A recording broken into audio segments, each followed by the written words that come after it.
Tahun 1994 menjadi saksi bisu sebuah kengerian yang tak terkatakan, genosida Rwanda. Peristiwa ini adalah salah satu tragedi kemanusiaan paling mengerikan dalam sejarah modern. Hanya dalam 100 hari, antara April dan Juli, hampir 1 juta orang dibunuh secara brutal. Pembantaian ini dilakukan dengan kejam dan tanpa ampun. Ini bukan hanya perang atau konflik, ini adalah upaya sistematis untuk memusnahkan seluruh kelompok etnis Tutsi. Kebencian yang telah lama terpendam meledak menjadi kekerasan yang tak terkendali. Dunia menyaksikan dengan ngeri ketika tetangga berbalik melawan tetangga, didorong oleh kebencian dan ketegangan etnis yang telah berlangsung selama beberapa dekade. Kekerasan ini menghancurkan komunitas dan keluarga. Video ini akan menjelajahi genosida Rwanda, menggali konteks sejarahnya, peristiwa-peristiwa yang mengarah pada pembantaian, dan respon dunia internasional yang tidak memadai. Kita akan melihat bagaimana dunia gagal bertindak tepat waktu. Kita akan mendengar kisah-kisah pilu dari para penyintas yang bergulat dengan trauma yang tak terbayangkan yang mereka alami. Mereka membawa luka fisik dan emosional yang mendalam.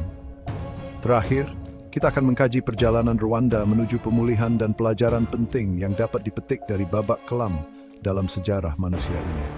Proses rekonsiliasi dan pembangunan kembali negara ini adalah bukti kekuatan dan ketahanan manusia.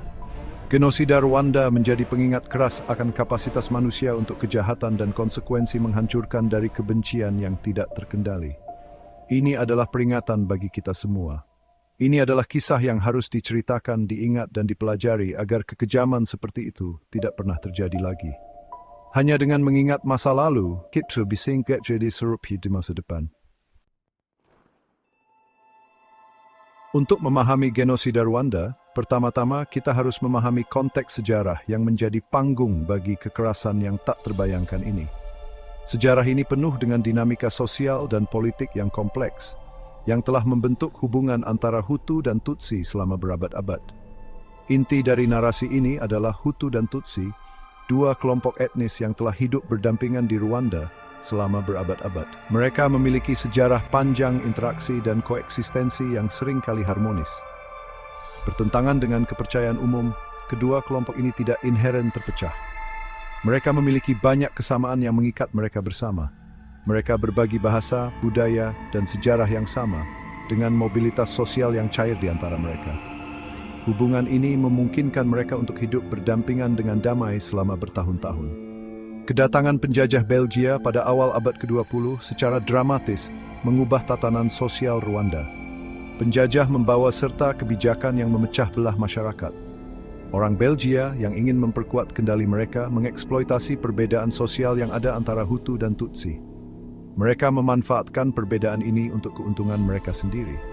Mereka menerapkan kebijakan diskriminatif, menguntungkan minoritas Tutsi, dan menempatkan mayoritas Hutu pada posisi inferior. Kebijakan ini menciptakan ketegangan yang mendalam di antara kedua kelompok. Pembagian buatan ini yang diperkuat melalui kartu identitas dan perlakuan istimewa, menabur benih kebencian dan ketidakpercayaan antara kedua kelompok. Identitas etnis menjadi alat kontrol dan penindasan. Apa yang dulunya merupakan koeksistensi yang relatif harmonis, berubah menjadi sistem kategorisasi etnis yang kaku, yang menjadi panggung bagi konflik di masa depan. Perubahan ini mengakar dalam struktur sosial Rwanda. Warisan kolonialisme Belgia meninggalkan bayangan panjang di Rwanda, dengan kebijakan memecah belahnya memainkan peran penting dalam peristiwa-peristiwa yang akan terjadi beberapa dekade kemudian. Dampak dari kebijakan ini masih terasa hingga hari ini. Dekade-dekade menjelang tahun 1994 menyaksikan peningkatan ketegangan yang terus-menerus di Rwanda. Setelah merdeka dari Belgia pada tahun 1962, mayoritas Hutu yang dipicu oleh kebencian selama bertahun-tahun dan didorong oleh elemen-elemen ekstremis merebut kekuasaan. Minoritas Tutsi menghadapi peningkatan diskriminasi dan kekerasan, memaksa banyak dari mereka untuk melarikan diri ke negara-negara tetangga. Pada tahun 1990, Rwandan Patriotic Front (RPF), sebuah kelompok pemberontak yang sebagian besar terdiri dari para pengungsi Tutsi, melancarkan serangan dari Uganda dengan tujuan menggulingkan pemerintah yang dipimpin Hutu. Hal ini memicu perang saudara yang semakin memperburuk perpecahan etnis dan memicu sentimen anti-Tutsi. Situasi mencapai titik didih pada tanggal 6 April 1994 ketika pesawat yang membawa Presiden Rwanda Juvenal Habyarimana, seorang Hutu, ditembak jatuh. Pelakunya masih belum teridentifikasi hingga hari ini. Namun para ekstremis Hutu memanfaatkan kesempatan ini, menyalahkan Tutsi dan menggunakan pembunuhan presiden sebagai dalih untuk melancarkan rencana genosida mereka. Dalam beberapa jam dan hari setelah pembunuhan Habyarimana, genosida yang direncanakan dengan cermat dimulai dengan kecepatan dan efisiensi yang mengerikan. Kekerasan menyebar dengan cepat, menyelimuti seluruh negeri dalam kekacauan dan ketakutan. Para ekstremis Hutu menggunakan stasiun radio dan perangkat pemerintah menghasut kebencian dan ketakutan, mendesak orang-orang Hutu untuk membunuh tetangga mereka yang Tutsi. Propaganda yang disebarkan melalui radio sangat efektif dalam memicu kekerasan massal. Milisi yang dipersenjatai dengan parang dan senjata-senjata tajam lainnya menyerang orang-orang Tutsi dan orang-orang Hutu moderat yang menolak untuk berpartisipasi dalam pembantaian tersebut. Kekejaman ini dilakukan dengan brutal dan tanpa ampun. Tidak ada yang selamat, pria, wanita, dan anak-anak dibunuh secara brutal di rumah, gereja, dan sekolah mereka. Tempat-tempat yang seharusnya menjadi tempat perlindungan berubah menjadi lokasi pembantaian. Para pembunuh seringkali mengenal korban mereka secara pribadi, tetangga, teman sekelas, bahkan anggota keluarga saling menyerang. Pengkhianatan ini menambah lapisan kengerian pada tragedi yang sudah mengerikan. Dunia menyaksikan dengan ngeri ketika negara kecil di Afrika itu terjerumus ke dalam kekacauan dan kebrutalan yang tak terbayangkan. Berita tentang kekejaman ini menyebar ke seluruh dunia, namun tindakan nyata dari komunitas internasional sangat minim. Salah satu aspek yang paling mengganggu dari genosida Rwanda adalah sifatnya yang sistematis. Setiap langkah direncanakan dengan teliti untuk memastikan pemusnahan total. Itu bukanlah ledakan kekerasan spontan, tetapi kampanye pemusnahan yang diatur dengan hati-hati. Para pelaku memiliki rencana yang jelas dan terorganisir. Daftar target disusun dan pos pemeriksaan didirikan untuk mengidentifikasi dan membunuh orang-orang Tutsi yang berusaha melarikan diri. Tidak ada tempat yang aman bagi mereka. Para pembunuh didorong oleh ideologi yang mengerikan yang merendahkan martabat orang Tutsi, mencap mereka sebagai kecoak yang perlu dibasmi. Kebencian ini ditanamkan dengan sangat mendalam. Dunia hanya diam, sebagian besar, sementara pembunuhan terus berlanjut tanpa henti selama 100 hari yang mengerikan.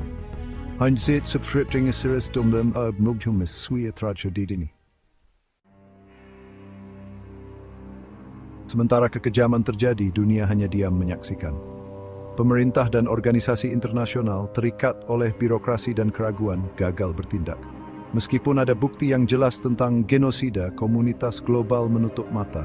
Itu adalah masa ketika hati nurani kolektif umat manusia diuji dan tragisnya gagal. Teriakan minta tolong sangat keras, tetapi tanggapannya ya sangat sunyi.